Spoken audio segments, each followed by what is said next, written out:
पिछले एपिसोड में भाई सियाफान को अपने साथ लेकर गए थे ताकि वो उसके इंजरी को हील कर सके। इसके बाद अगले सीन में हम एक ढाबे का सीन देखते हैं जहाँ पर कि ओल्ड मैन फेंसियांग वैली के बारे में कोई कहानी सुना रहा था और इसीलिए वहाँ के सभी लोग इसके बारे में बड़े ध्यान से सुन रहे थे। जिसके बाद हम देखता है कि इसके बारे में सुनकर वहाँ के सभी लोग काफी परेशान हो जाते हैं क्योंकि अभी हाल ही में फेंसियांग वैली में बहुत बड़ी प्रॉब्लम हुई थी। इसीलिए वे सभी ओल्ड मैन से पूछने लगता है कि हमें क्या करना चाहिए, क्योंकि अभी कुछ समय पहले फेंसियांग वैली में कोई बहुत बड़ी प्रॉब्लम हुई है जिसकी वजह से चारों तरफ मॉन्स्टर फैले हुए हैं और इसीलिए क्या आप इसके बारे में हमें कोई सजेशन बता सकते हैं। तब इस पर वो ओल्ड मैन का अंदर लगता है कि सभी लोग फॉर्चून टेलिंग का इंतजार कर रहे हैं, लेकिन फिर भी उनमें से बहुत कम लोग जानते हैं कि फॉर्चून टेलर्स भी परेशानियों का सामना करते हैं। फिर वो कहने लगता है कि हर किसी को केवल अपने प्रॉब्लम के ऊपर फोकस है, जबकि कोई भी किसी डेंजर को शेयर नहीं करना चाहता जब तक ये खुद उसके ऊपर नहीं आ जाती। इसके बाद अगले सीन में फेंसियांग वैली का सीन देखते हैं जहाँ पर कि सभी लोग एक ही जगह पर इकट्ठा हुए थे। जिसके बाद हम देखते हैं कि मास्टर सिंगवान इनको कोई ऑर्डर देता है, इसीलिए वे लोग भी इसे फॉलो करने के लिए मान गए थे और हम देखते हैं कि वे यहाँ से चले जाते हैं। तब एली अपने लोगों से कहता है कि तुम सभी जगह को सील कर दो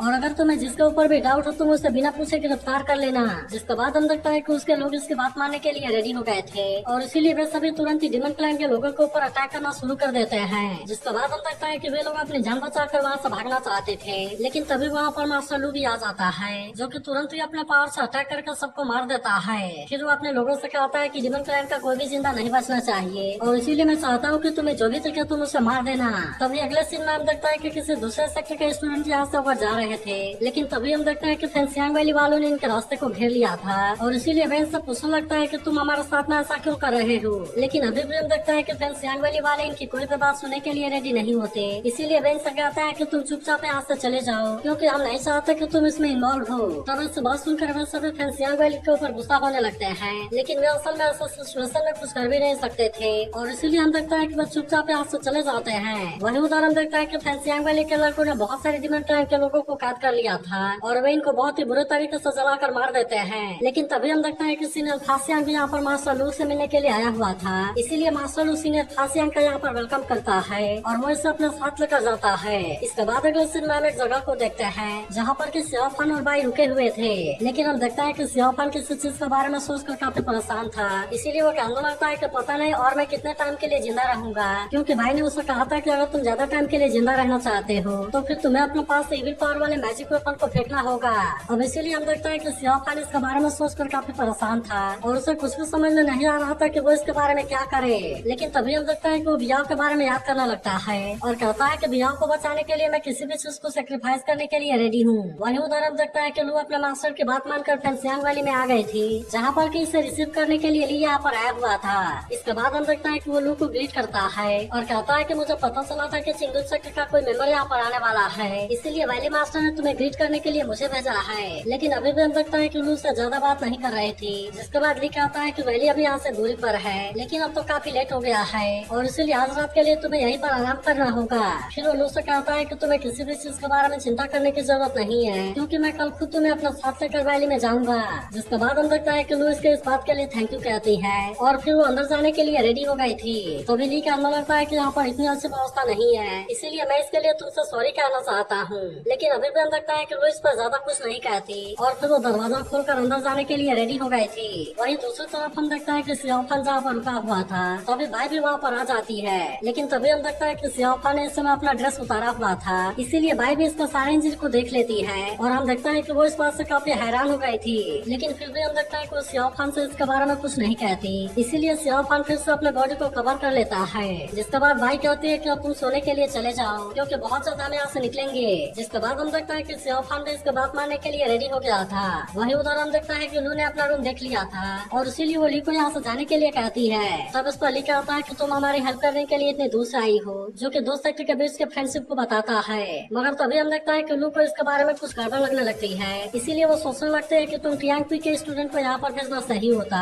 लेकिन इसके बाद में मास्टर ने मुझे यहाँ पर आने के लिए क्यों कहा। मगर अभी भी हम देखता है कि लू को इसके बारे में कुछ समझ नहीं आ रहा था और इसीलिए वो इसके बारे में ज्यादा कुछ नहीं सोच पाती। तभी ली का अंदर लगता है कि हमने कुंगसे माउंटेन के जर्नी में सारे डिमन को मिटा दिया है, इसीलिए मुझे लगता है कि अगर तुम यहाँ पर आ गई हो तो फिर बाकी बचे हुए डिमन को भी मारना हमारे लिए आसान हो जाएगा। मगर तभी हम देखता है कि इसके सब बातों से लू को इसके ऊपर डाउट होने लगता है और इसीलिए वो कहने लगता है कि शायद इसके साथ में कोई गड़बड़ है। लेकिन इसके बाद हम देखता है कि इसके साथ में कोई ज्यादा बात नहीं करना चाहती थी, इसीलिए वो अपने रूम के अंदर जाने लगती है और फिर ली से कहते हैं कि अगर कोई और बात नहीं है तो मैं सोने के लिए जा रही हूँ। जिसके बाद हम देखता है कि ली कुछ भी नहीं कहता और इसीलिए लू अपने दरवाजे को बंद कर लेती है। वहीं दूसरी तरफ हम देखता है कि बाई ने सियाफान का गेटअप चेंज कर दिया था और कहना लगता है कि इस दुनिया में अभी भी सच्चे लवर जरूर हैं। लेकिन वहीं हम देखता है कि बाई भी अब रेडी हो गई थी, इसीलिए वो तुरंत सियाफान के सामने आती है और हम देखते हैं कि वो काफी खुश लग रही थी। फिर वो सियाफान से कहते हैं कि तुम्हें किसी भी चीज के बारे में चिंता करने की जरूरत नहीं है, क्योंकि अब तो तुम्हारे सामने इतनी अच्छी सीनरी है और इसीलिए हम बहुत ही जल्दी यहाँ से निकलने वाले भी हैं। मगर तभी हम देखता है कि यहाँ पर कुछ टाइम के लिए एक सॉन्ग प्ले होता है और इसीलिए भाई यहाँ पर डांस करने लगती है।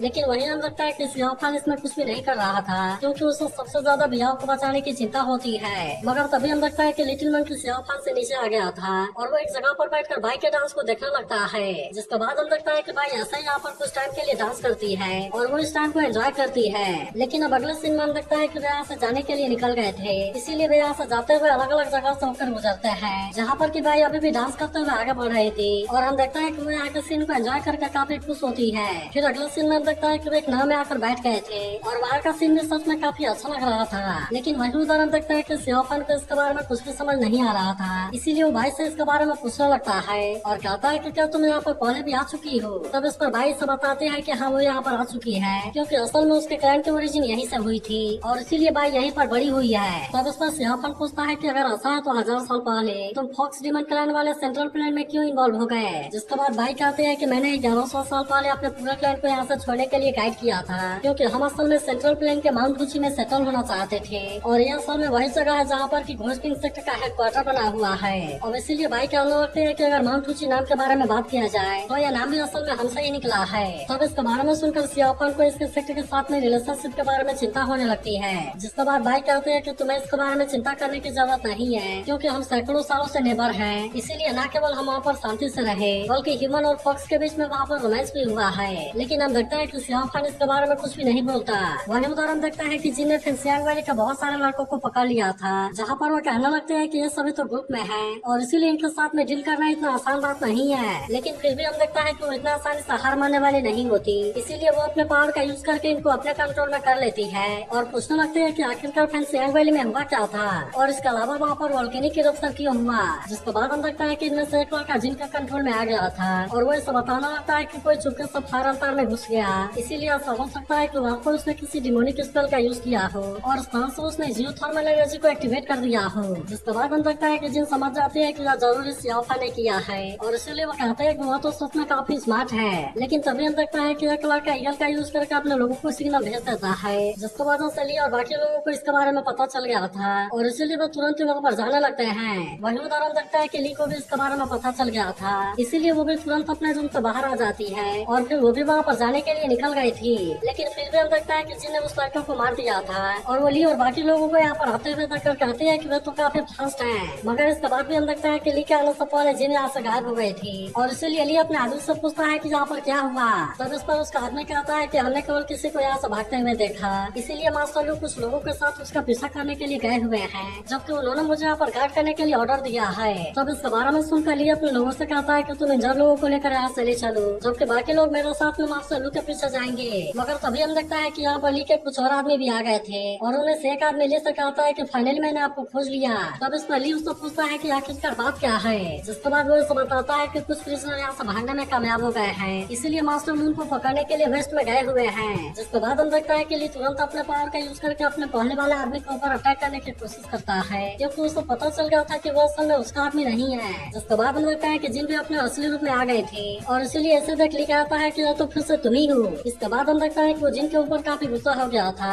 और फिर पूछने लगता है कि तुमने मेरे जूनियर मिसियान के साथ में क्या किया है। तब इस पर जिन कहते हैं कि वो तो तुम्हारे जूनियर है। लेकिन अब हम देखता है कि ली इसके ऊपर काफी गुस्सा हो गया था और इसीलिए वो तुरंत इस पर अटैक करने के लिए चला जाता है। जिसके बाद हम देखता है कि जिन भी अपने आप को इनके अटैक से बचाने लगती है और फिर वो भी अपने पावर का यूज करके इन पर अटैक करने की कोशिश करने लगी थी। लेकिन तभी इसी बीच हम देखता है कि ली का एक और आदमी भी यहाँ पर फाइट करने के लिए आ गया था और इसीलिए वे दोनों बड़ा शानदार तरीके से जिन के ऊपर अटैक करने लगते हैं। लेकिन अभी भी हम देखता है कि जिन का सामना कर पाना इतना आसान नहीं होता, क्योंकि वो इनका हर एक अटैक से अपने आप को बचा लेती है और फिर हम देखता है कि वो भी अपने वेपन का यूज करके अटैक करने लगी थी। लेकिन अब देखता है कि ली और उसका आदमी भी इतना आसानी से हार मानने के लिए रेडी नहीं होते हैं और इसीलिए वे भी इसके अटैक से अपने आप को बचाने लगते हैं। फिर ली अपने आदमी से कहता है कि तुम केयरफुल रहना, क्योंकि यह लड़के बहुत ही चालाक है। तभी हम देखता है कि जिन फिर से ली पर अटैक करने के लिए आने लगती है, जहाँ पर के लिए भी अपने आप को इसका अटैक से बचा लेता है और इसीलिए जिन अपने अटैक से इसका कुछ भी नहीं कर पाती। मगर तभी हम देखता है कि जिन को कैद करने के लिए ली के लोगों ने अपने फॉर्मेशन को एक्टिवेट कर लिया था, इसीलिए इसे देख जिन भी अपने पावर का यूज करने लगती है और इस तरह से उसने ली के सभी लोगों को अपने कंट्रोल में कर लिया था।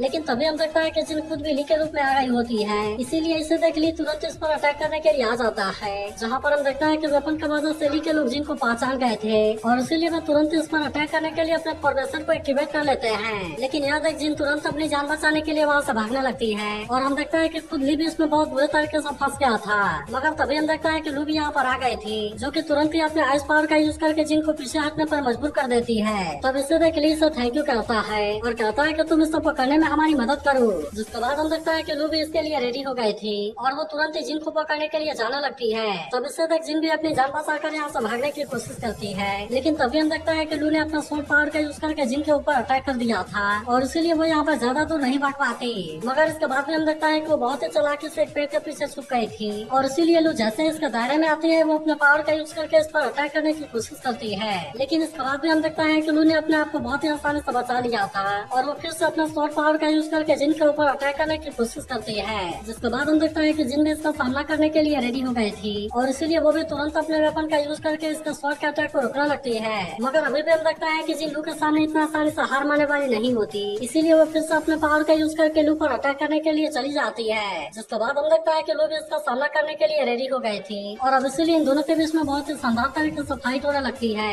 तभी हम देखता है कि जिन फिर से लू पर अटैक करने की कोशिश करती है, लेकिन लू ने इस बार भी अपने आप को इसका अटैक से बचा लिया था और इसीलिए जिन इस बार भी लू का कुछ नहीं कर पाती। मगर अभी भी हम देखता है कि लू जिन को इतना आसानी से छोड़ने वाली नहीं होती और इसीलिए वो तुरंत ही फिर से अटैक करने के लिए आने लगती है। तो इससे तक जिन भी इसका सामना करने के लिए रेडी हो गई थी और हम देखता है कि वो भी अपने पावर का यूज करके लू के ऊपर अटैक करने लगती है। लेकिन तभी हम देखता है कि लू ने अपने आइस पावर का यूज करके इसके अटैक को बहुत ही आसानी से रोक लिया था और इसीलिए जिन इस बार भी कुछ नहीं कर पाई होती। तभी अचानक से जिन फिर से अपने पावर का यूज करके लू के ऊपर अटैक करती है, लेकिन इस बार भी हम देखता है कि लू ने इसका अटैक को रोक लिया था और वो भी तुरंत जिन के ऊपर अटैक करने के लिए चली गई होती है। लेकिन फिर भी हम देखता है कि जिन अपने आप को बचाने में कामयाब हो गई थी और इसीलिए वो इनके हाथों से बचकर निकल जाती है। वहीं उधर सियाओफान भाई से कहता है कि हमें तो 3 दिन हो गए, लेकिन अभी हमें और कितने दूर जाना है।